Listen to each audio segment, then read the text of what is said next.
ஒரு பால் கிழுவை மரத்திலிருந்து இந்த கோவில் அந்த பந்தல் கால் என்று சொல்லப்படுகிறது. நிறைய வாழைக்குலைகள் 800 வருடங்களுக்கு முன்னம் இரண்டாம் பராந்தக சோழன் என்று பங்குனி மாதம் என்பது அம்மன் வழிபாட்டுக்கு மிக உகந்த மாதமாக பெரிய ஒரு கூட்டம். தனிய கோழிகள் மாத்திரமல்ல, ஆடுகள் கூட இங்கே உள்ள மக்களை அழைத்து தான் இனி இந்த பூவுலகிலே தங்க மாட்டேன் என்றும் இவ்வளவு நூற்றுக்கணக்கான பொங்கல் பானைகள் வைத்து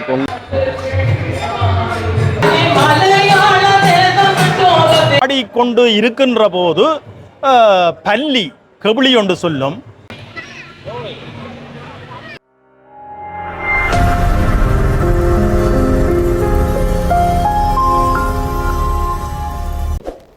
சித்தங்கள்ல இருந்து சுழிபுரம் போகக்கூடிய அந்த பகுதி பன்னாகம் விசவத்தனை முருகன் அந்த கோவிலுடைய வருடாந்த மகோற்சவம் வந்து ஆரம்பமாக இருக்கிறது.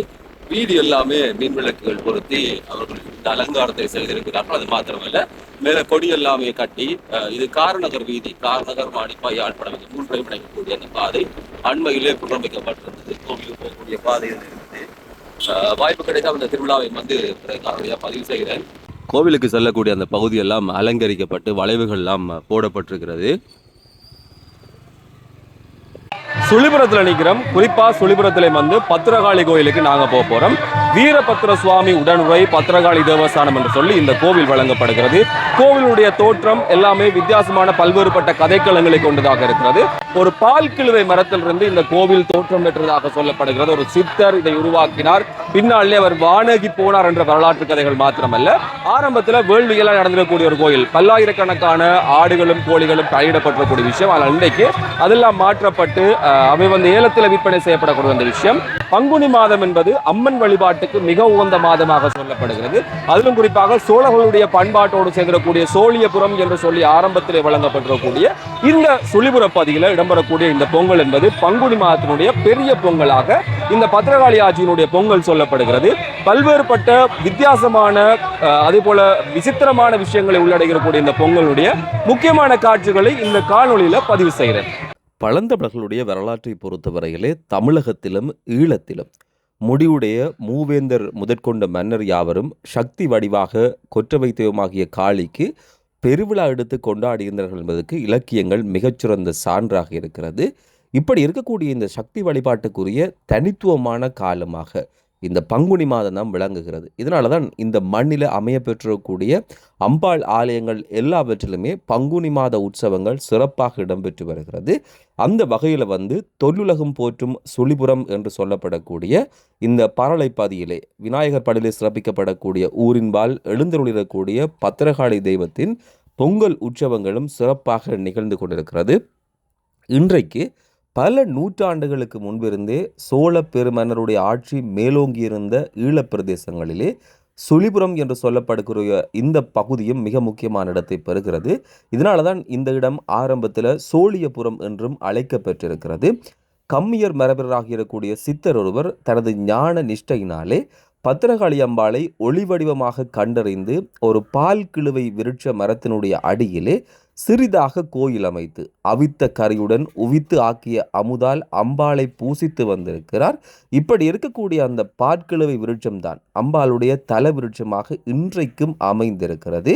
அவர் நிவேதித்து வந்த அவியல் முறைமையை வந்து இன்றைக்கும் அம்பாளுக்குரிய பொங்கல் முறையாக காணப்படுகிறது என்பதுதான் மிக முக்கியமான சிறப்பாக இருக்கிறது. அது மாத்திரமல்ல, மடையிடப்பட்ட சோறு அந்த அமுது தீராத பிணித்திற்கும் அருமருந்தாக கூட இன்றைக்கும் நிறைய பேராலை வந்து பெற்று செல்லப்படுகிறது. இந்த கோவில் சூழலில் இன்று வரை வாழ்ந்து வரக்கூடிய கம்மாள சித்தனுடைய மரபு அவர்கள்தான் அம்பாளை தங்களுடைய குலதெய்வமாக கருதி ஆராதித்து வழிபடுகிற நிலையிலே தினம் தினம் அம்பாளுடைய அனுக்கிரகம் எல்லோரையும் ஈர்த்து ஆட்கொண்டு வருவதால் வந்து சுழிபுரத்தில் இருக்கக்கூடிய பத்திரகாளி தாய் தன்னை நாடி வருகிற அடியவர்களுடைய குறை குற்றங்கள் எல்லாவற்றையும் நிவர்த்தி செய்து அருளாட்சி புரிகிற உலக மாதாவாக விளங்கி வருகிறார். இன்றைய தினம் தொல்லுலகும் போற்றும் சுழிபுர பத்திரகாளி அம்பாள் என்று சொல்லப்படுகின்ற அம்பிகையினுடைய பெரும் பொங்கல் உற்சவத்தின் 2வது பொங்கல் உற்சவம் இந்த பதியிலே நடைபெற்று கொண்டிருக்கின்றது. இந்த அம்பாள் இப்பொழுது நாங்கள் இதிலே நிற்கின்ற இடம்தான் அம்பாளின் உற்சவம் என்று சொல்லப்படுகின்ற தோற்றம் இடம்பெற்ற இடம். இன்றைக்கு 800 வருடங்களுக்கு முன்னம் இரண்டாம் பராந்தக சோழன் என்று சொல்லப்படுகின்ற ஒரு சோழப்பெரு மன்னர்கள் இங்கே பல வகையிலே வந்திருக்கின்றார்கள். அந்த வகையிலே இந்த மன்னனுடைய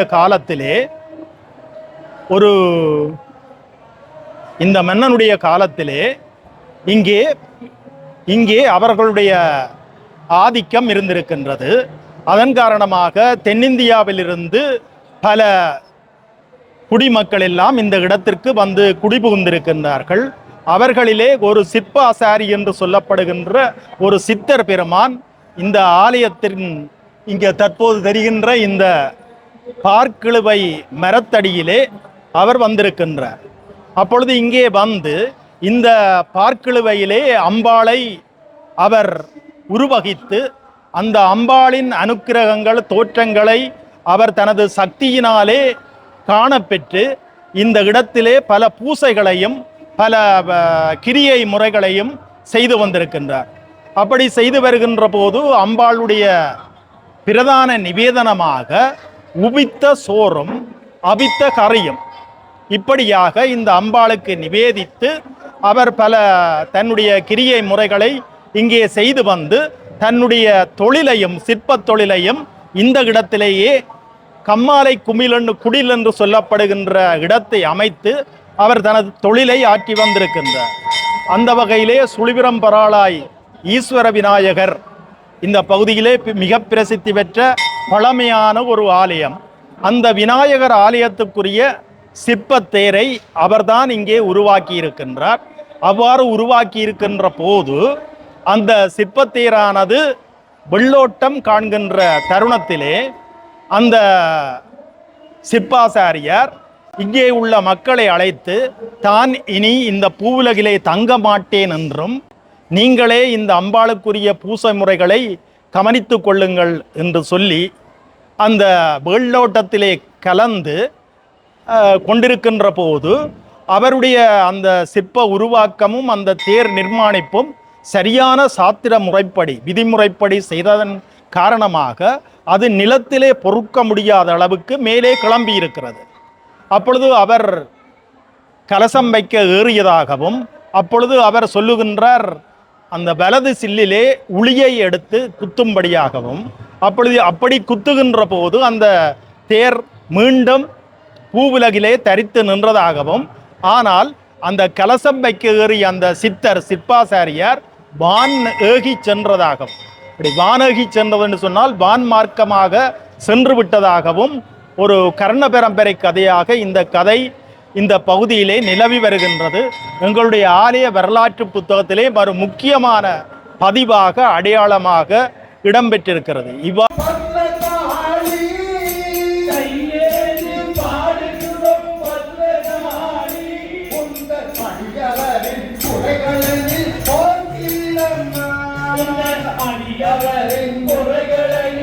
முக்கியமாக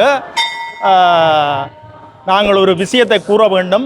இன்றைக்கு 70-75 வருடங்களுக்கு முன்பு இந்த இடத்திலே பல ஆயிரக்கணக்கான ஆடுகள் கோழிகள் பலியிடப்பட்டிருக்கின்றது. குறிப்பாக எல்லோரும் பழையவர்கள் சொல்லுவார்கள் இந்த இடத்திலே 4000-5000 வரையான ஆடுகள் பலியிடப்பட்டிருக்கின்றது. அதே அளவுக்கு கோழிகளும் இந்த இடத்திலே பலியிடப்பட்டிருக்கின்றது. அவ்வாறான ஒரு இப்போ நாங்கள் எங்களுடைய சங்க இலக்கியத்திலே பார்த்தோம் என்று சொன்னால் களவேளி என்று சொல்வார்கள். அங்கே பல உயிர்கள் பலியிடப்பட்டதாகவும் சொல்லப்படுகிறது. அது ஒரு கொற்றவை தெய்வத்தின் பாரம்பரியம்.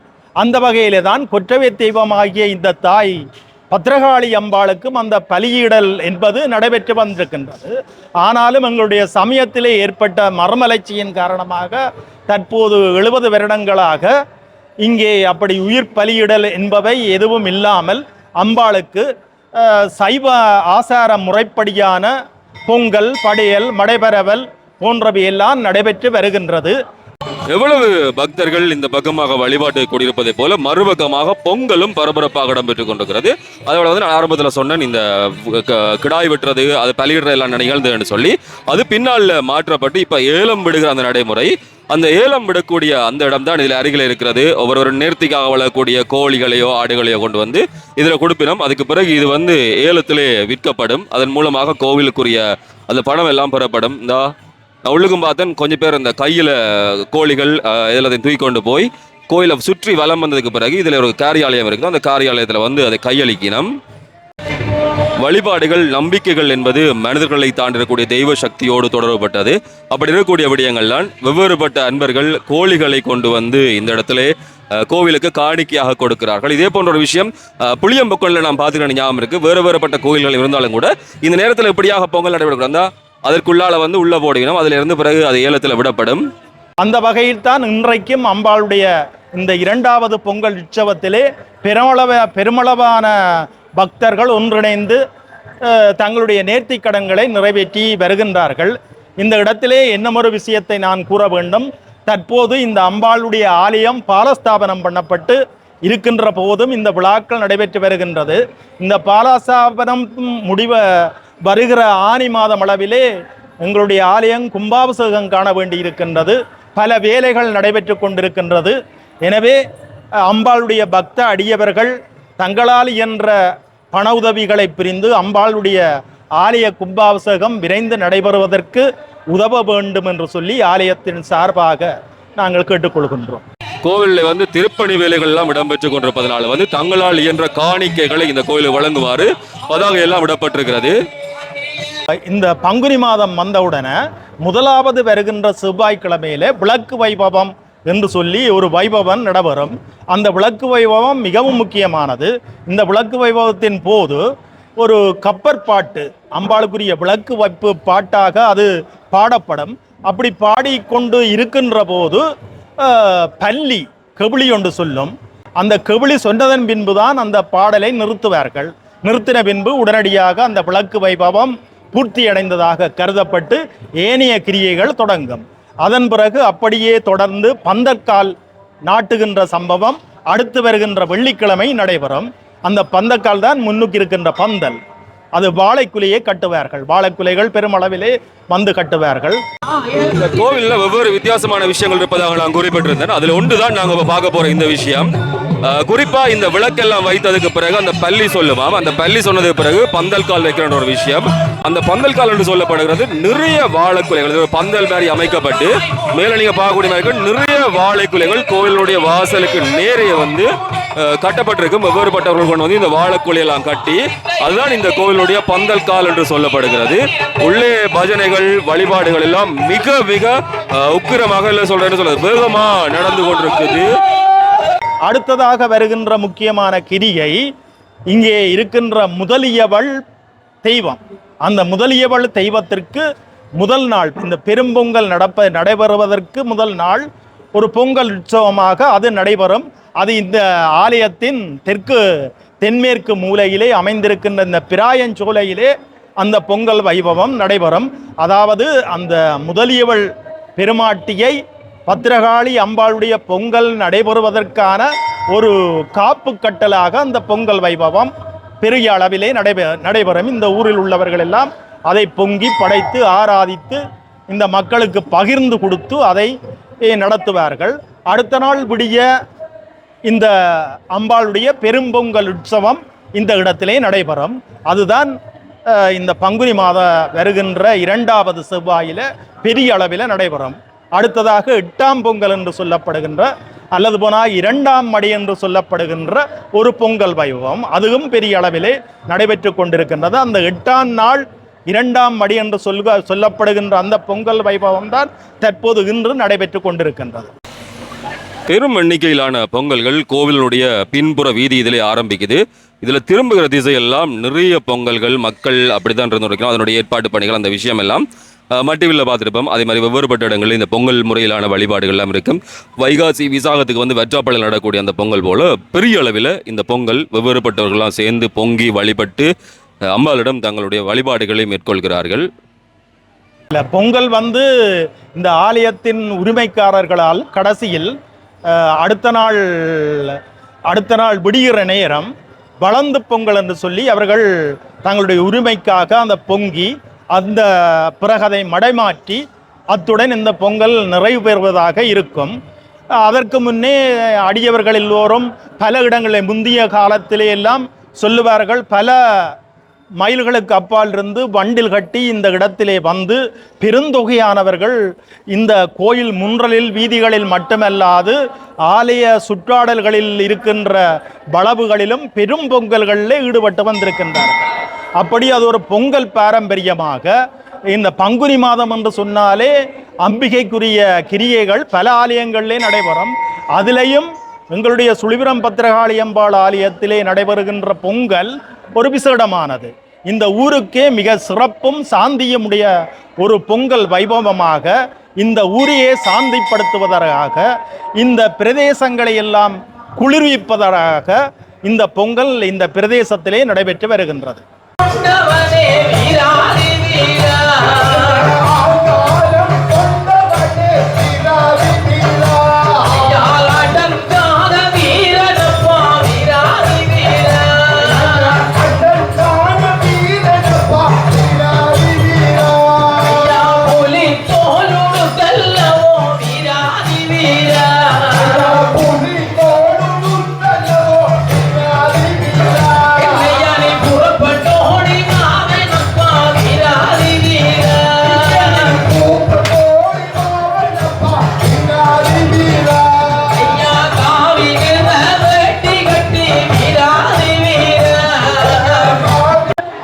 இந்த மட்டுவில் வெவ்வேறுபட்ட இடங்கள் எல்லாம் இந்த நாங்கள் பொங்கல் பார்த்திருப்போம். அது போல மிகப்பெரிய அளவிலான ஒரு கூட்டத்தை நாங்கள் இந்த வழியில பார்க்கக்கூடிய இருக்கு. போகிற அந்த வழியிலே வந்து நிறைய கடை தொகுதிகள் இங்கே அமைக்கப்பட்டிருக்கிறது.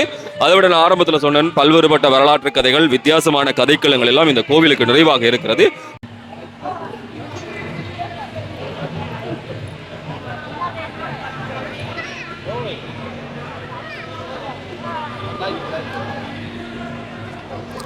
எல்லா இடமுமே நிறைய பானைகள் வைத்து தொடர்ந்து அந்த புகை மூட்டம் வந்திருக்கு. அந்த அளவு தூரம் பொங்கல் மிக வேகமாக உக்கிரமாக நடந்து கொண்டிருக்கு. கோவிலுடைய பின்புற வீதியில இவ்வளவு நூற்றுக்கணக்கான பொங்கல் பானைகள் வைத்து பொங்கல் நடந்து கொண்டிருக்கு. விடியலிருந்து ஆரம்பமாகின்னு சொன்னத, ஆனால் இரவு வேளையிலும் தொடர்ந்து இவ்வளவு அதிகமான பொங்கல், நிறைய மக்கள் தொடர்ந்து நடந்து கொண்டிருக்கிறது இன்னொரு வித்தியாசமான விஷயம் தான். தனியா இந்த பகுதியை சேர்ந்தவர்கள் மாத்திரமல்ல, வெவ்வேறுபட்ட பகுதிகள் இருந்து அம்பாளுடைய புதுமைகளையும் பெருமைகளையும் தெரிந்து கொண்டிருக்கக்கூடிய பல்வேறுபட்டவர்கள் வழிபாட்டுகளுக்காக அல்லது வழிபாடு நடவடிக்கைகள் நேர்த்திகளுக்காக எல்லாம் இங்கே வருகிறார்கள்.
தலைமகன் தான்